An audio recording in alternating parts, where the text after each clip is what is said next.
नमस्कार,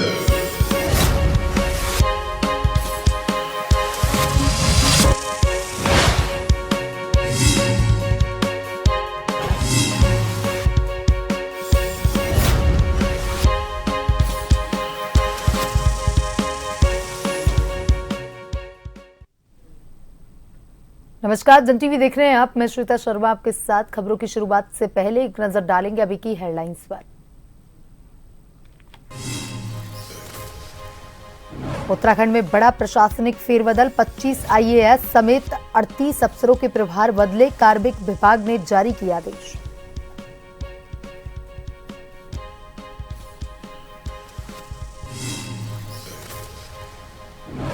उत्तराखंड राजभवन में आयोजित हुई सर्वधर्म गोष्ठी, राज्यपाल और मुख्यमंत्री ने की शिरकत।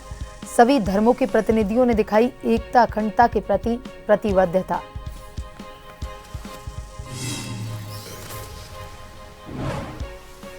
उत्तराखंड मुख्य सचिव आनंद वर्धन ने आपातकालीन व्यवस्थाओं का लिया जायजा, दिए आवश्यक दिशा निर्देश। कहा, सभी व्यवस्थाओं को दुरुस्त रखा जाना आवश्यक।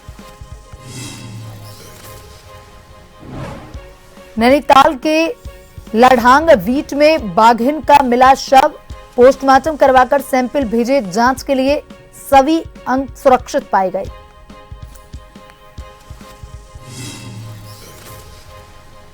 मौसम विभाग ने जारी किया येलो अलर्ट, उत्तराखंड में 2 दिन बारिश जारी रहने के आसार, आकाशीय बिजली गिरने, तेज हवा चलने का अनुमान।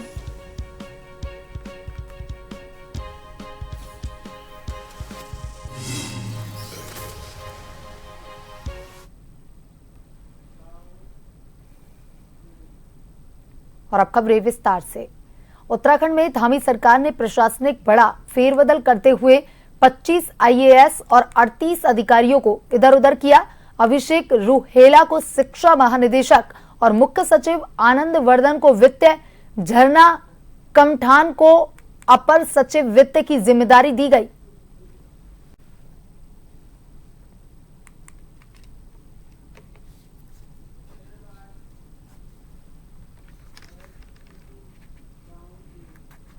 पच्चीस आईएएस समेत 38 अफसरों के प्रभार बदले, अभिषेक रुहेला बने शिक्षा महानिदेशक। उत्तराखंड सरकार ने किया बड़ा प्रशासनिक फेरबदल। भारतीय प्रशासनिक सेवा के 25 और प्रांतीय सेवा के 12 सचिवालय सेवा के 1 अधिकारी के प्रभारों में किया गया है फेरबदल। मुख्य सचिव आनंद वर्धन को वित्त, कार्मिक एवं सतर्कता, कृषि उत्पादन आयुक्त के पद से किया मुक्त। मुख्य स्थानक आयुक्त, मुख्य निवेश आयुक्त दिल्ली के साथ तीनों ऊर्जा निगमों के अध्यक्षों की जिम्मेदारी दी गई। अपर सचिव अभिषेक रुहेला को शिक्षा महानिदेशक बनाया गया है। झरना कमठान को इस दायित्व से मुक्त करते हुए अपर सचिव वित्त की जिम्मेदारी दी गई है। प्रमुख सचिव आर के सुधांशु को वर्तमान विभागों के साथ वित्त, कृषि उत्पादन आयुक्त, निदेशक एवं अध्यक्ष उत्तराखंड वीज एवं तराई विकास निगम का प्रभार दिया गया। प्रमुख सचिव एल फेनई को वर्तमान दायित्व के साथ अवस्थापना विकास आयुक्त की जिम्मेदारी दी गई। सचिव मुख्यमंत्री शैलेश गृह के साथ अब कार्मिक एवं सतर्कता विभाग की जिम्मेदारी भी देखेंगे। सचिव विद्यालय शिक्षा रविनाथ रमन आयुष व आयुष शिक्षा का दायित्व लेकर सचिव दीपेंद्र कुमार चौधरी को दिया गया। सचिव पंचायती राज चंद्रेश कुमार से सचिव राजस्व परिषद एवं आयुक्त का प्रभार वापस लिया गया। सचिव वित्त डॉक्टर वी षणमुगम को निदेशक ऑडिट की जिम्मेदारी दी गई है। सचिव आपदा प्रबंधन विनोद कुमार सुमन से राज्य संपत्ति और निदेशक ऑडिट पर लगाया गया।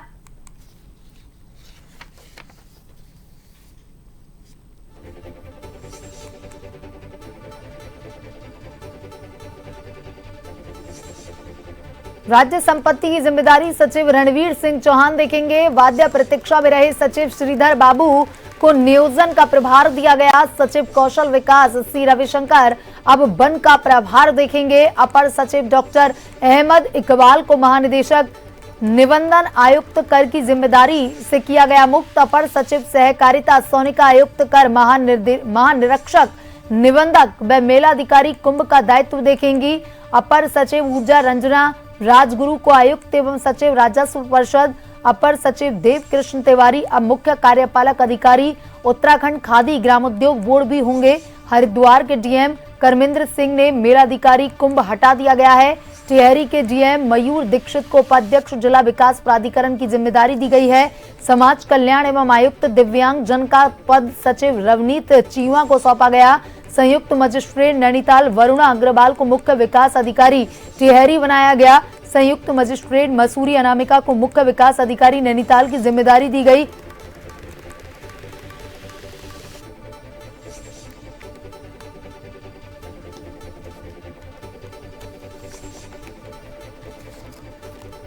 और इसी खबर पर ज्यादा जानकारी के साथ हमारे संवाददाता शैलेंद्र पांडे फोन लाइन पर जुड़ चुके हैं।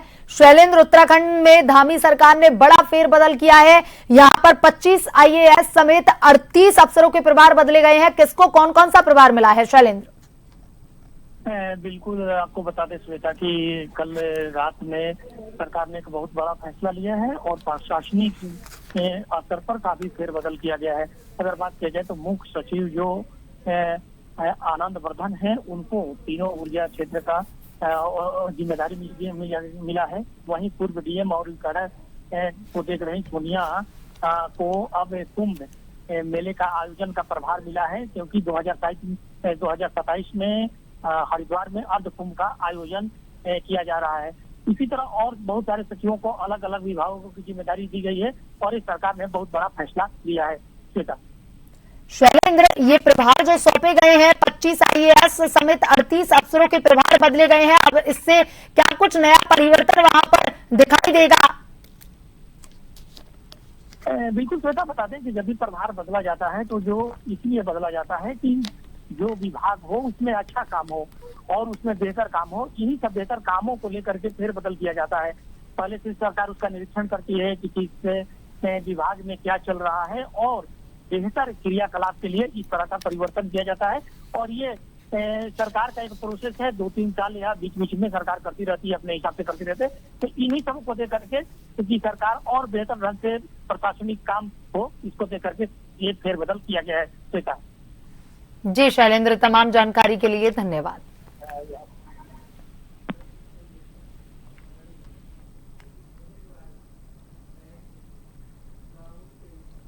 वही वर्तमान परिदृश्य को ध्यान में रखते हुए राजभवन में सर्वधर्म गोष्ठी का आयोजन किया गया। इस आयोजन में राज्यपाल लेफ्टिनेंट जनरल गुरमीत सिंह, मुख्यमंत्री पुष्कर सिंह धामी, सभी धर्मों के प्रतिनिधियों ने प्रतिभाग कर देश की एकता अखंडता के प्रति अपनी प्रतिबद्धता दिखाई। इस अवसर पर राज्यपाल ने कहा कि यह आयोजन राष्ट्र के प्रति हमारे साझा उत्तरदायित्व की अभिव्यक्ति है। राज्यपाल ने कहा कि हम सब यहाँ धर्म, जाति और मत की सीमाओं से दूर एक साथ खड़े हैं और सीमाओं पर खड़ी हमारी सेना व भारत की आत्मा की तरह जीवन दिख रहे हैं।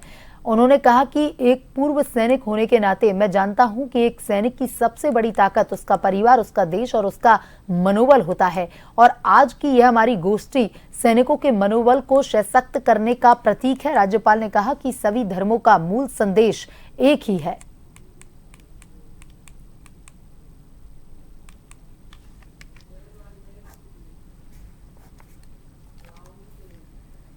मुख्य सचिव आनंद वर्धन, सचिव गृह शैलेश बगोली, पुलिस महानिदेशक दीपम सेठ उत्तराखंड राज्य आपदा प्रबंधन प्राधिकरण स्थित राज्य आपातकालीन परिचालन केंद्र का निरीक्षण करने पहुंचे। इस दौरान उन्होंने कंट्रोल रूम से विभिन्न व्यवस्थाओं का जायजा लिया, साथ ही आवश्यक दिशा निर्देश दिए। उन्होंने कहा कि किसी भी प्रकार की आपदा की स्थिति में राहत और बचाव कार्यों के दौरान समन्वय करने और सूचनाओं का त्वरित गति से आदान प्रदान करने में राज्य आपातकालीन परिचालन केंद्र की महत्वपूर्ण भूमिका है, लिहाजा सभी व्यवस्थाओं को दुरुस्त रखा जाना आवश्यक है।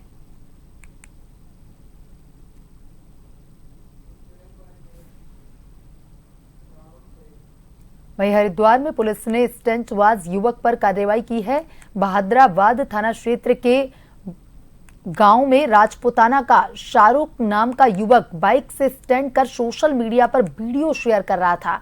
शाहरुख नाम के युवक ने स्टंटबाजी के लिए बाइक भी मॉडिफाइड करवाई हुई थी। वीडियो पुलिस तक पहुंचने पर पुलिस ने आरोपी स्टंटबाज युवक को ढूंढ निकाला और उसकी बाइक को भी सीज कर दिया। फारूक नाम का एक युवक है जो अपने स्टंट के वीडियोस अपने सोशल मीडिया अकाउंट पर डाल के अपने फॉलोअर बढ़ाने का प्रयास करता था। इसके जो वीडियो वायरल होने पर इसका पुलिस के द्वारा इसका संज्ञान लिया गया। इसके विरुद्ध कार्रवाई करते हुए इसकी मोटरसाइकिल सीज की गई। इसके विरुद्ध जो है कार्रवाई की गई। इस तरीके से इन पर अभियान की तरह इनके रेट्रो साइलेंसर्स और जो रैश ड्राइविंग है इन पर लगातार पुलिस का अभियान चल रहा है। और भी यदि कोई कहीं पे इस तरीके की कोई भी घटना प्रकाश में आएगी तो उसके विरुद्ध कार्रवाई की जाएगी।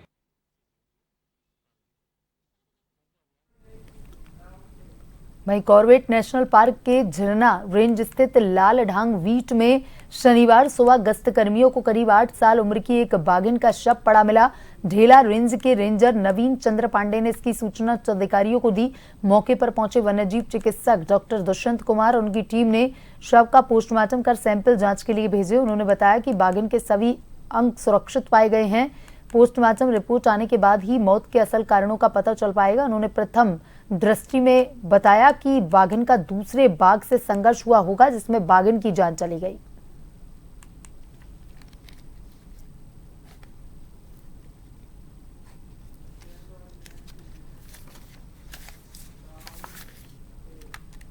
भारत व पाकिस्तान के बीच हो रही वार के बाद उत्तराखंड में चारधाम यात्रा पर आने वाले श्रद्धालुओं में कोई कमी नहीं आई।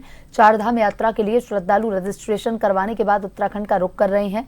उत्तराखंड के प्रवेश द्वार मंगलोर में वाहन के ग्रीन कार्ड बनाए जा रहे हैं। वाहनों के ग्रीन कार्ड बनाए जाने के बाद यात्री अपने वाहनों से चारधाम की यात्रा कर सकते हैं।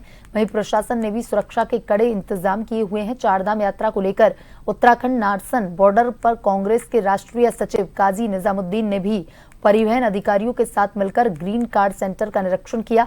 उन्होंने कहा कि देवभूमि में आने वाले यात्रियों को किसी तरह की कोई परेशानी न हो। चारधाम यात्रा को लेकर देश के कई राज्यों से श्रद्धालु यात्रा के लिए उत्तराखंड का रुख कर रहे हैं। सरकार ने यात्रियों के लिए बेहतर सुविधा की है, जिसके लिए सरकार और विभाग का आभार जताया।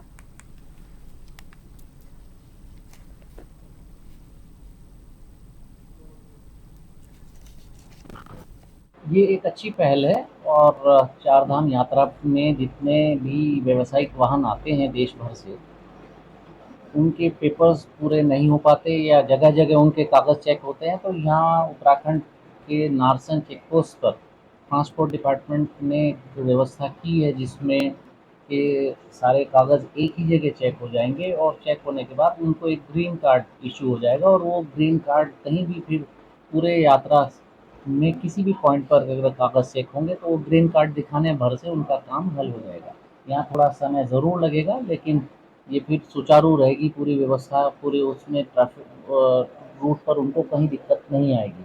आज हम लोग यहाँ पर हैं तो जितने भी हमारे कमर्शियल व्हीकल्स हैं उनके लिए एक ग्रीन कार्ड इशू का प्रोसेस यहाँ हमारे नारसन चेक पोस्ट पर किया जा रहा है और ताकि जब यहाँ से चारधाम की तरफ ये लोग बढ़ें तो कहीं भी इश्यूज या फिर उनको परेशानी ना आए। तो एक ग्रीन कार्ड की व्यवस्था यहाँ पर की गई है। ये आरटीओ एल्विन मैडम यहाँ पर हैं। आज इनके देखरेख में ये चीज़ें हो रही हैं। हम लोगों ने भी देखा, बाहर यात्रियों से बात की तो यात्री भी संतुष्ट हैं और कह रहे हैं कि ठीक और अच्छी व्यवस्था है, जन सुविधाएँ यहाँ कूलर्स लगे हुए हैं। वक्त तो चलाए छोटे से ब्रेक का। ब्रेक के बाद वापस खबरों की तरफ रुख करेंगे।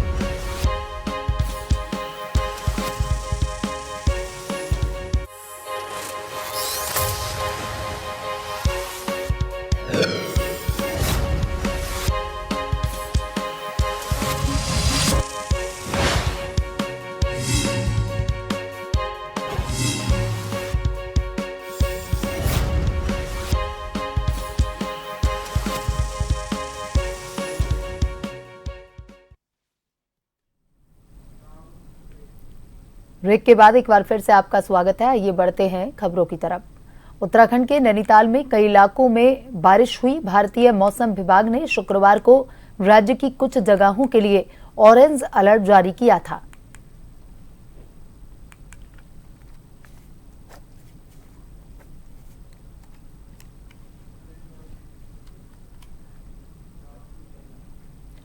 वहीं मौसम विभाग ने जारी किया येलो अलर्ट। उत्तराखंड में 2 दिन बारिश जारी रहने के आसार। रविवार को दून समेत कई पहाड़ी जिलों में बारिश, आकाशीय बिजली गिरने और झोंकेदार तेज हवाएं चलने का येलो अलर्ट जारी किया गया है। उत्तरकाशी, चमोली और पिथौरागढ़ में 16 मई तक हल्की बारिश का पूर्वानुमान जारी कर दिया गया है। शनिवार को दून, मसूरी समेत उत्तराखंड के अधिकांश हिस्सों में तेज बारिश हुई है।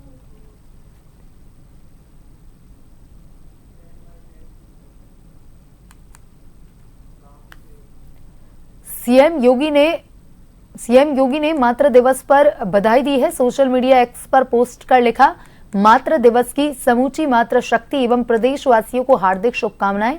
परिवार की एकता एवं सुमति की सेतु मां संस्कारों की प्रथम शिल्पकार होती हैं। मां हमें जीवन देने के साथ ही उसे अर्थमय भी बनाती हैं। समस्त मातृ शक्ति का वंदन, अभिनंदन।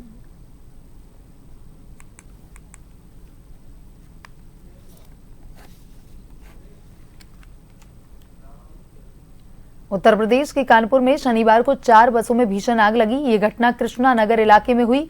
ये बसें एक निजी कंपनी की थी जो कई घंटों तक सड़क पर खड़ी रहीं। सूचना मिलने पर मौके पर दमकल की गाड़ियां पहुंची, आग पर काबू पा लिया गया। इस घटना में किसी के हताहत होने की खबर नहीं।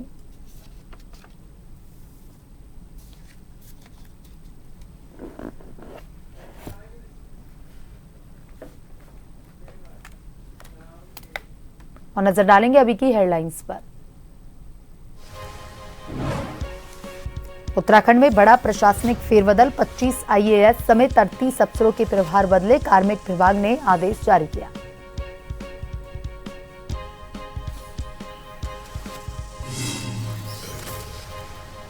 उत्तराखंड राजभवन में आयोजित हुई सर्वधर्म गोष्ठी, राज्यपाल और मुख्यमंत्री ने की शिरकत। सभी धर्मों के प्रतिनिधियों ने दिखाई एकता अखंडता के प्रति प्रतिबद्धता।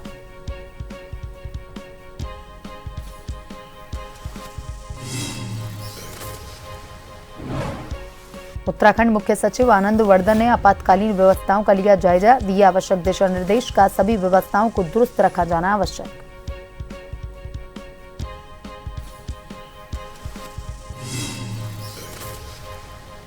नैनीताल के लड़ांग वीट में बाघिन का मिला शव, पोस्टमार्टम करवाकर सैंपल भेजे जांच के लिए। अभी सभी अंग सुरक्षित पाए गए।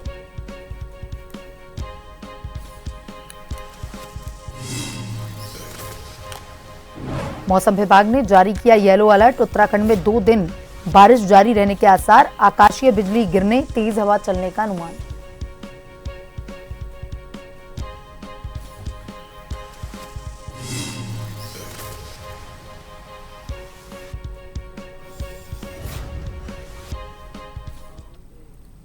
बुलेटिन में अभी तक के लिए इतना ही। बने रहिए जन टीवी के साथ। नमस्कार।